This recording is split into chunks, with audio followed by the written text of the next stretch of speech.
মঙ্গলবার মধ্যরাতে কোটচাঁদপুরের চাঁদপাড়া গ্রামে পুলিশ পরিচয় দিয়ে দরজায় কড়া নাড়ে কয়েকজন। দরজা খুলে বাইরে বের হন ব্যবসায়ী কাউসার আলী। সে সময় সামনে থাকা 15-20 জন মুখোশধারী ব্যক্তি কাউসারকে জোরপূর্বক তুলে নিয়ে যায় পাশের রেলগেটে। সেখানে পিটিও ধারালো অস্ত্র দিয়ে কুপিয়ে হত্যা করে পালিয়ে যায় তারা। দরজা এই বাইরের এই দরজা গুতাচ্ছে আর বলছে যে আমরা থানার থেকে এসেছি, দরজা খোলো। না, দরজা না খুললি দরজা ভেঙে ফেলাবো।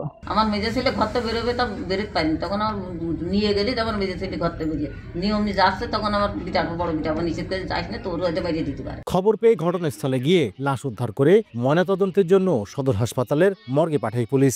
মৃত জেনে তার বাড়িতে আসি এবং তার লাশ পাই এবং সুরতালের পরে আইনগত প্রক্রিয়া আমরা অব্যাহত রাখি। নিহত কাউসার 2014 সালে স্থানীয় জামায়াত নেতা এনামুল মাস্টার হত্যা মামলার আসামি ছিলেন।